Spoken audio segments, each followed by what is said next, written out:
यो चाहिँ बगैँचाहरू हामी गोठालो हुँदाखेरि आँप खाने खेल्ने गरेको ठाउँ बगैँचा।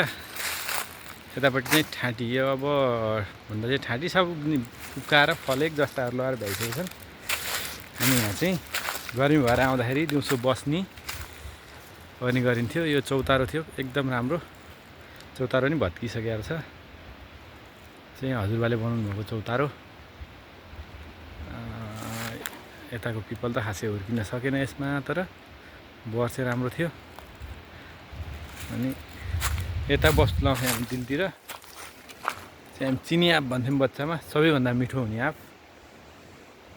यतातिर धेरै सम्झना आउँछ, के गर्नु छोडियो।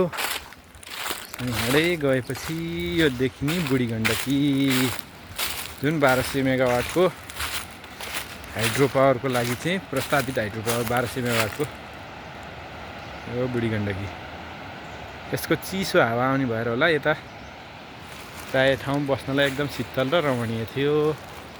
अब यसलाई चाहिँ आजको लागि चाहिँ अब यसलाई यहीँ छोड्नु पर्ने भयो।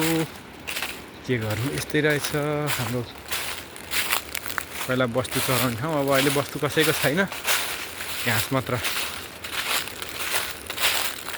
यसको ब्याकग्राउन्डमा चाहिँ जति देख्नु भएको छ, करिब करिब पाहाडको स्थिति सबै प्रायः यस्तै नै भइसकेको छ होला। काहीँ कतै राम्रो होला, नत्र मैले देखेको अधिकांश पाहाडको अवस्था चाहिँ यस्तै छ।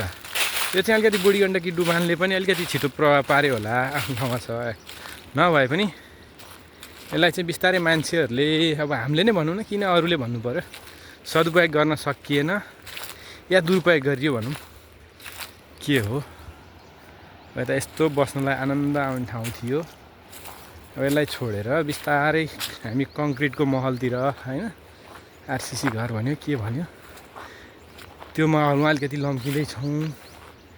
यसले हुन त विकास भन्नेको नाम त विकास भयो, तर विकास खासै हो जस्तो लाग्दैन चाहिँ मेरो विचारमा पनि। केही हदसम्म त विकास होला भन्न सकिएला विकासैको लागि चाहिँ, तर अब यो कति दिन टिक्छ भन्ने कुरो हो, होइन। अब यो एउटा यो एरिया त ल हाइड्रो पावरले लियो, तर अरू यस्ता अधिकांश ठाउँहरू छन् जहाँ मान्छे बस्न भन्दा पनि मान्छे पाइँदैन अब अहिलेको अवस्थामा चाहिँ। यस्तै छ।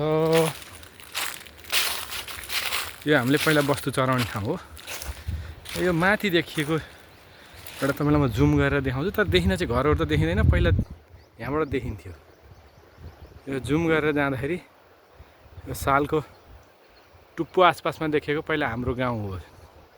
मेरो घर भनेको चाहिँ यो बिचमा पर्थ्यो, होइन। अब यो यसलाई सेन्टर बनाउँदाखेरि यो केसको रुख हो, एउटा हरियो देखेको रुखमा चाहिँ ठ्याक्क त्यहाँ पर्थ्यो।